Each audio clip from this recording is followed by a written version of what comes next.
Hey guys, what's up? MasquedBlonde here, and today we're playing Vampire the Masquerade Coteries of New York. I'm really enjoying this game. I hope y'all are enjoying it too. Although I know for a lot of people it's not really a game, but considering that you have to make choices and something and stuff like that, like I guess you could say it's like kind of like, and it is text-based, so I guess you could say it's more like a choose your own adventure, like digital book, but whatever, I'm enjoying it. I love the artwork, I love the music. It's so beautiful and just gorgeous, and the story is very similar to Bloodlines, so while people may miss all the action, I'm really enjoying it. Let's jump right back into it. Okay, so if you remember, we had our first feeding, and it went well, but we met this guy who was part of the Anarch faction, and apparently he tried to start some trouble with us, and Sophie was not having it, so he's probably going to experience a fate worse than death, so let's see what happens there. And again, I would love to keep this as like a screensaver or something. Okay, so you open your eyes. It's pitch dark here, the blackness of a coffin drifting in the abyss. Oh right, the light. You grasp for the switch, flip it. The familiar cramped room with a steel door and no windows comes into view. You emerge from the bedroom, fully awake, just like yesterday. This time, however, Sophie is waiting for you, comfortably seated on the sofa in your living room space, a book in her hand. The Melancholy of Resistance. The title's sure on brand. Good evening, Alex. Good evening, Sophie. I hope you rested well. Tonight will be quite eventful, I think. Come, we have an appointment. I received word Elysium would be calling again tonight on the account of your unruly friend from Corona Park. This should be a great opportunity for you to mingle. She keeps talking as you walk downstairs and get in the car. Gregory gives you a slight nod and a small smile while opening the door for Sophie. He starts the car, and when you take your seat in the back. Most of the Primogen Council is bound to be there, at least those who usually attend, probably some other important personalities you do well to at least learn about.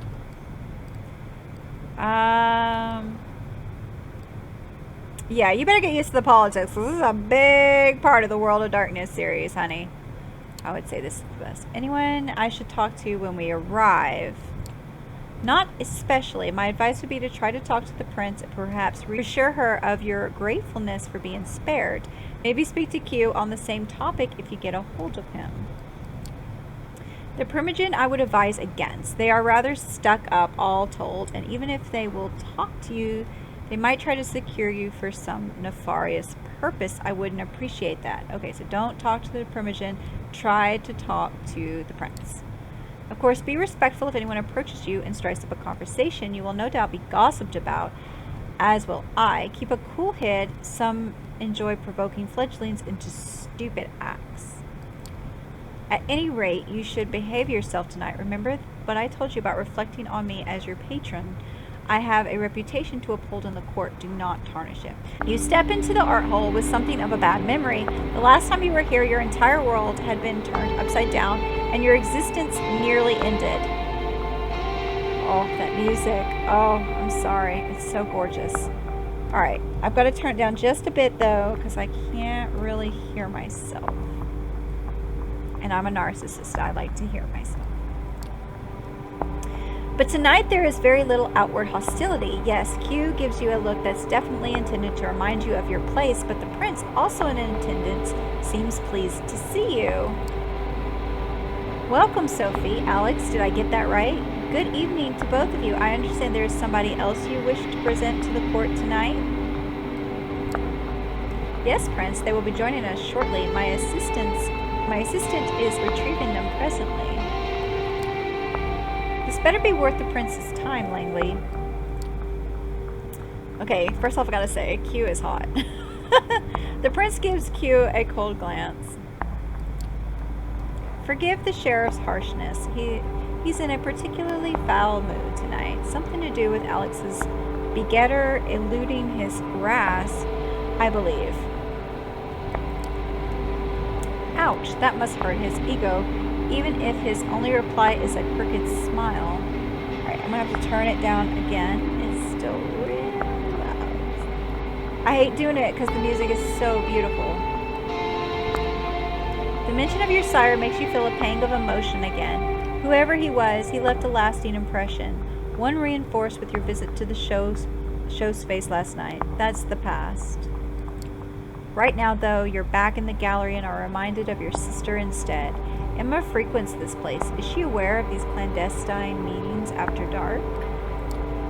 The flaring up of whispers in the gallery hall breaks you out of your thoughts. Gregory enters the room. The jumpsuit-clad, inert vampire still staked on his shoulder. The show's about to start. Yeah, I never understood why stakes would paralyze a vampire. I never understood it. Sophie's driver places his charge in the middle of the room and nods respectfully to Q. The sheriff approaches the vampire and removes the stake from his chest. The captive's eyes flicker to life, and he starts looking around in disbelief. Like a cornered animal, he backs out on all fours, keeps going in circles until he realizes he's trapped. Oh, I wonder if he's a gangrel. They're very animalistic. Q steps on the man's chest and pins him to the floor. Why? Who do we have here? Oh, fuck. Oh, shit. No, come on, don't. Silence. The sheriff takes on an aura of utter dread. He appears as if he's a primal force of nature that's out to get you, and there's absolutely nothing you can do but shrivel in terror. The beast inside you shrieks, and you could swear it happens in unison with instincts of some of the other guests here tonight. It's unlike anything you experienced in his company during your turbulent first night as a vampire. He really did go easy on you, all things considered. Yep.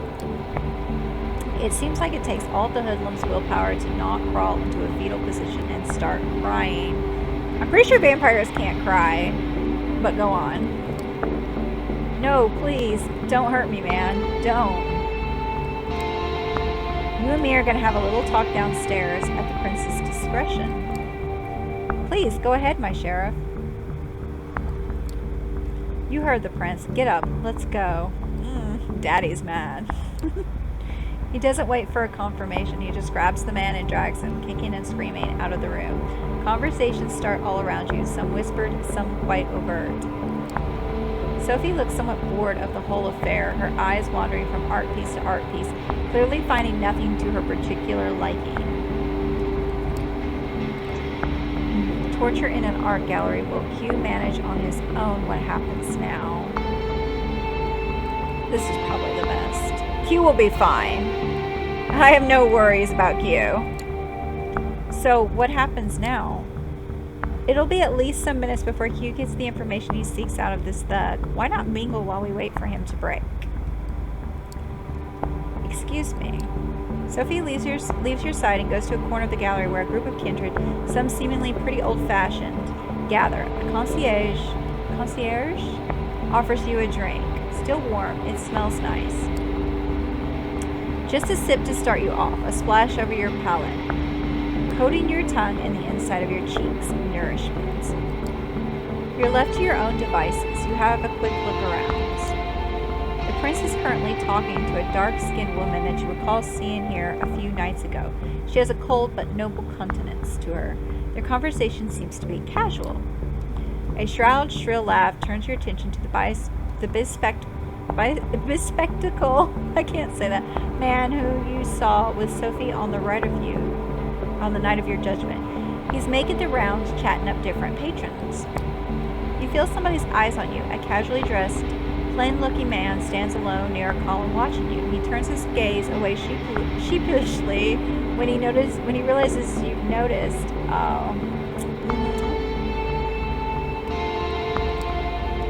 Try to talk to the prince. Chat up the man with us, confront the man looking. She said to try to make nice to the prince, so we're going to talk to the prince.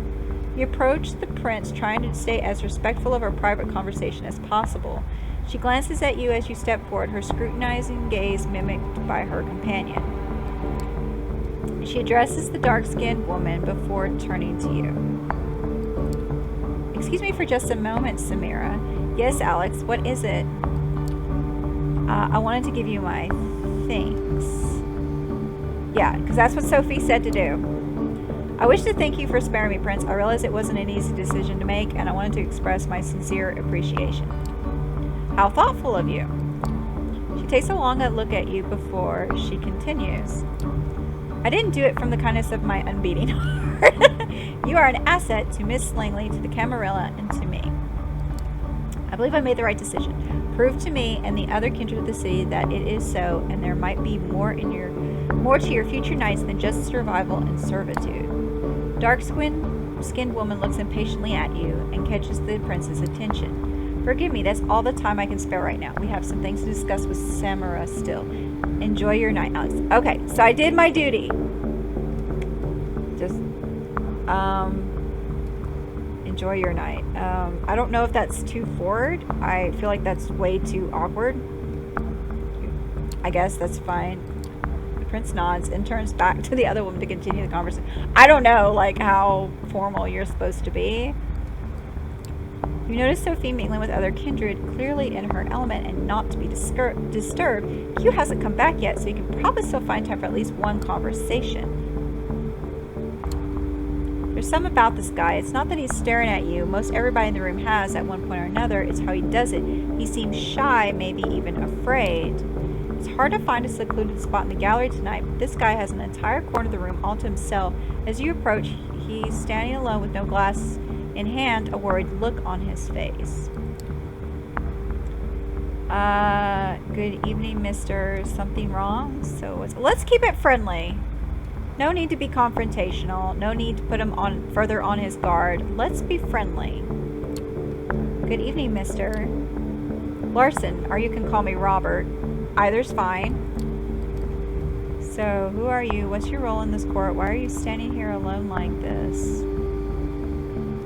I feel like that's kind of rude. I don't really care. I guess this would be... Why are you standing around by yourself like this? I'm not hugely liked around these parts. I'm surprised you wanted to talk to me. Then again, you're new, so you probably don't know. I'm one of Prince Penard's Primogen. I'm here on business in case the prince requires my insight. Usually it's so she can hear me out before ignoring me. Not sure if you were paying attention the other night, but when the prince mentioned diverging opinions on whether you should be executed or not, that was me. I was the diverging opinion. Oh. I could say, well, I could be grateful. What was your reasoning? That would be an interesting... And you were ignored. What was your... I want to see this. I probably should say this, but let's see what this is. Not that I'm ungrateful, but out of curiosity, what was your reasoning? My reasoning? Just common sense, that you shouldn't be blamed for being assaulted and essentially murdered to boot. But as Q loves to say, the traditions are clear. Listen, I don't want to be rude, and I appreciate you reaching out, but word of advice, stay away from me. Any vampires in the sect regard my position as Primogen to be some kind of a joke. You know, you talk to me, they'll notice, and they'll hold it against you. You have a quick look behind and see that a few of the kindred keep shooting you curious glances. One woman in particular, a redhead boosting a fancy hairstyle, watches you disapprovingly. Some of them already do, I imagine. Excuse me, I need to try to get a word in with a few Primogen members before Q returns. Enjoy your night. Just the critical looks of a few kindred to keep you company, you start thinking about who to pursue next. A loud exchange near the staircase grabs everyone's attention. Q is back and the hoodlum is with him. The sheriff pushes his unfortunate victim inside the room. The vampire that threatened you last night is a mess. That stupid hat is still inexplicably on his head, covering some of his ruined face in welcome shadow. He's barely conscious. His shin is broken, you think, something protruding there, making the pant leg bulge. One arm seems twisted at a strange angle. Very little blood, surprisingly, but clearly a whole lot of hurt. Well, Q, did our guest cooperate? Tell the prince your name. It's Howard. Howard the vampire. I love it. And who do you run with, Howard? The Midnighters. Anarch Coteries, my prince. Active for some time now, though from what this one's told me, the name is about the only legacy the group has kept over the years. I see. Hey, Prince, I didn't mean it. I didn't know. I didn't... A loud crack makes some of the guests audibly gasp as Q's slap dislocates the man's jaw. A spray of blood creates something like an abstract art piece on the floor. This one is guilty of threatening a member of the Camarilla and claiming a domain without the prince's approval. That alone would be enough to pass swift judgment. But he is also Anarch scum, my prince. There can be only one verdict. Final death. Do your duty, Sheriff. I knew that was going to happen. Unless, of course, somebody would like to play at being a good Samaritan like our dear Miss Langley a few nights ago. Look, the prince serves you, and Sophie is a cruel jest. Sophie takes it gracefully, smiling and slipping her arm under yours in a strange public show of affection. Nobody says anything. A vampire named Howard jumps to his feet and makes for the window. Stop Howard from escaping. Do not intervene. Celerity grab Howard.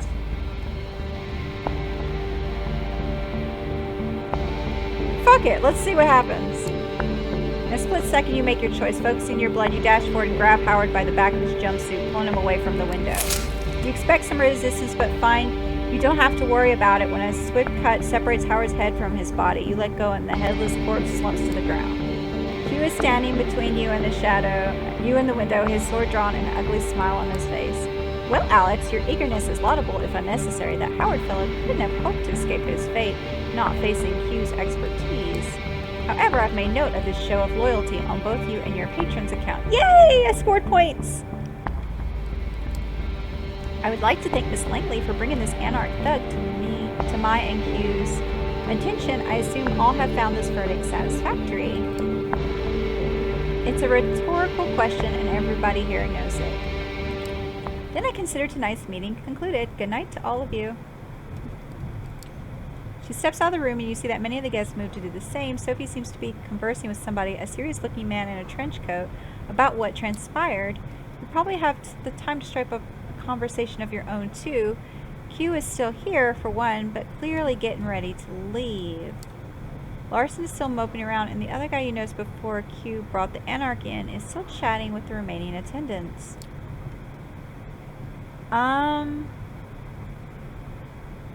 Well, he said not to talk to him, so I'm not going to do it again. The sociable man, I don't know if it's worth talking to him.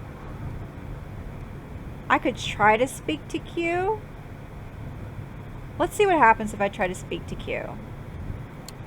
The sheriff's mood seems to have improved, so you decide you won't get a better shot at saying your piece. He's just sheathing his sword as you approach him. He notices you just before his face turns from a melancholic frown back to his regular predatory smirk. You seem to have caught him in a moment of reflection. What is it, Alex? I feel like that's too personal. I guess I could compliment him, but I feel like that's kind of stupid. So I don't know. Like, I honestly don't. I feel like one of these two are the correct choices, but I'm not sure which. I feel like this is rude. I guess a thank you is fine for giving me a chance. Oh, I got through his cold undead heart. Yeah, emotion creeps into Q's face that you haven't seen in the sheriff exhibit yet is that gratitude is fleeting, only there for a moment, gone in the blink of an eye. It was trying on my nerves, and you are still far and away from proving that it was the right thing to do, so I don't think that a few kind words will let you off the hook. Yeah. Daddy's pleased. He just doesn't know how to show it. Still, I have to admit, I was as surprised at the prince when you jumped at the opportunity to stop that Anarch from escaping. I was sure Valerie would have beaten you to it. If there's nothing else, I'll be taking my leave. Why are you so mad? Do you enjoy being sheriff? Why? Oh, wow. Can you tell me something about Sophie? I guess. I was wondering if you could tell me something about Sophie. She talks a lot about the Camarilla and other things, but I barely know anything about her. Oh, I can tell you something about Sophie. Some things she wouldn't want you to hear, like the fact she's manipulative and vindictive. But then again, which of us kindred aren't? Oh, you a gossipy little bitch. You want to know more about Sophie's past? Ask her. She's unlikely to tell you the truth, though. I'm quite sure she never told me, despite our previous history. That's what we do, fledgling. We exist for centuries and we lie to our children, to our families, our friends, our lovers, to our kindred, sires, and children, to ourselves. Picks up the sword and turns toward the stairs. Good night. And watch yourself. You've messed up my batting average, so I'll be sure to keep a close eye on you. With the final threat, he leaves the gallery. It's right about when Sophie also ends her conversation and walks over to you. Interesting evening, wasn't it? Come, Gregory is waiting downstairs. She seems preoccupied with something and not in a talkative mood. It's an awkward ride back to the city. This time you arrive at another building just 2 streets across from your apartment. She brings you upstairs, through a very nice lobby and luxurious-looking hall into her domain. Please have a seat. I shall be right with you. Oh, I guess we're going to find out, like, how we did. Ooh, nice space. You take your surroundings. The apartment is like a gallery, an old-school smoking room that you've seen in some period piece once, and a nouveau riche's living room, meticulously combined together. Apologies. Old habits die hard. Clearly some stick with you even after your death. See, I don't understand that. She drags out a cigarette and breathes out. Breathes. How is she doing that? Can you do that? See, this is what I don't understand. Because, like, Jack smoked in Bloodlines. But there should be a reason vampires smoke. Like, that shouldn't be something... Like, you can't be addicted. So I don't understand. Like, I don't get it. Maybe they'll explain it. Oh, yes, you might not know. It takes some practice, but you can keep smoking if you like. Other things, too. Experiment. You might surprise yourself. But I did not bring you here to show off. This is where I rest these nights. That door in the back, the bedroom, similar to yours. I have servants and bodyguards in addition, of course. I brought you here because I need you to trust me. When I told you before that I need your best behavior to uphold my good standing with the court, I meant it. But that's not the whole story. I have your interest in mind, too. That's why I've given you your own haven. Why I'm trying to teach you how to navigate this new reality. But you need to trust me or else this won't work. You can come here whenever you feel like asking me something when you're in trouble too, though I hope that won't happen often. I would ask you to come here when you wake up tomorrow. I'll have something to discuss with you. Trust needs to be earned. Why not discuss it right now? No. She says jump, I say how high. Okay, I'll come over first thing tomorrow night. I appreciate that. That silence again. There's definitely something on Sophie's mind tonight, but she doesn't seem eager to share it with you just yet. I'm leaving for another visit. Come downstairs with me. We'll give you a lift. A quick trip. I promise that you'll show up tomorrow, and some polite goodbyes later. You open the door to your haven and gather your thoughts. It's exciting in a way, being dragged deeper and deeper into the secret society and its rules. Whatever Sophie has planned for you, it's bound to teach you more about this thing you have become. You sink into your vampiric sleep with just a sliver of hope. It's a welcome change. Alright, so let's stop the gameplay here. I don't know how long I've gone. If I feel like it's not that long, I will upload another gameplay very, very soon after this.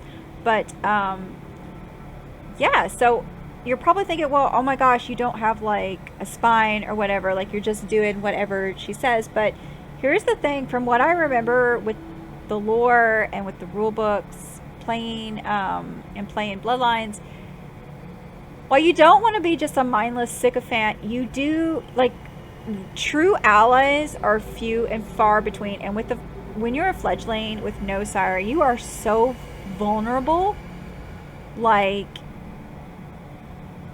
so much can happen. Like, you have to be on your tippy toes, and when someone is offering to guide you and has so far, it has been for your betterment, it has been beneficial for you, you need to keep going with it, because trust is like a 4-letter word in the world of darkness. So I mean, what few friends and allies you have to keep them really close.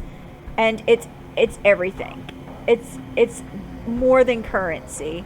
So, I mean, it is currency. It's basically the only power you have for a while. So I'm playing this game with the goal with whether or not Sophie is a good person is irrelevant. She's a vampire. I'm a vampire. This is the world of darkness. It makes no difference to me. What is important to me in this playthrough is that I do everything I can to get to something of her level. Not just surviving, but living for more than the night. That night. Making it to the next week, the next month, the next year, feeling pretty comfortable in my position, having the security that someone like in her position would have. So, but it's a dog eat dog world. Things can change very rapidly if you piss off the wrong person, and when your time of need comes up, you need to be able to count. Like, you're very, very vulnerable. Like, for all the powers that you have, you're very, very vulnerable. So my goal when I play through is, above all else, do what Sophie says. If she says to do something, I do it. I don't question it unless, I feel like she'd give the reasoning without being offended. So her and Q are like my main, like, who I'm trying to learn from. But Sophie is the main one. The main one. She's the one that's taking me. She's the one that's risking a lot by taking me under her wing. Of course, she's going to use my character. It's a very quid pro quo situation. But again, she took a huge risk in my character. So I imagine that to stay on her good side would be extremely beneficial. Especially since she seems to have some power in the world of the kindred. So I have a feeling that near the end, one of the choices is going to be either to protect my sire or to side with Sophie or side with the Camarilla or whatever. Like, the Camarilla, yeah, they're government scum, but this is what you have. You have this and the Anarchs, and from what I've read, the Anarchs really weren't all that better. They didn't really seem like they have their shit together. So they don't have a plan, they don't have a strategy. So I don't like them any more than I like the Camarilla. So I really don't care other than to uphold the Masquerade. But since Sophie is part of the Camarilla, then if I had wound up with an Anarch, then I would have stuck with the Anarchs. But because Sophie is part of the Camarilla, my loyalty is to her, and it will be that way until the end. Hopefully, I can deepen my relationship with Q. I really like Q. Q seems like underneath everything, he seems to have a bit of a deeper humanity to him. He does seem, in a weird way, to have some sort of affection for my character, which is so freaking rare in this kind of world. So I do hope that at no point we will ever clash. But if it comes between my sire and Sophie, it's going to be Sophie. If it comes between my sire and Q, it's going to be Q. My sire abandoned me. He dragged me into this world, didn't ask me, didn't give me the option. And in the world of darkness, yes, sometimes your sire can come up to you and offer it to you. They have to go through the council first, but you do have the choice to reject it. Of course, you'll die because they just revealed the world to you, the world of darkness to you. But again, I wasn't given a choice and I was left for dead. So I really don't care about my sire so much. I want to find out more about him and why he chose. I'm assuming he chose my character because of his artistic genius. But, who knows? So, yeah, that's how I'm playing this game going forward. Sophie says to do something, I do it, and I don't question it, and I try to stay on her good side, and that's basically it. So some people might be like, oh, the Camarilla sucks, what are you doing? Oh, the Anarchs suck too. So I really don't care. I'm doing what Sophie is saying to do. I'm trying to play the game smartly. I'm trying to take all my knowledge of Bloodlines and the Masquerade books and trying to use it to my advantage. So that's my strategy. I'm sure people will disagree and all that stuff, but whatever. I really don't know why people have such a fetish for the Anarchs. I really don't. Not that I like the Camarilla, but I really don't get it. But anyway, so we're going to end the gameplay here, but thank you so much for watching. Hit that like button, feel free to subscribe, and I'll be playing more of Coteries in the near future. Bye!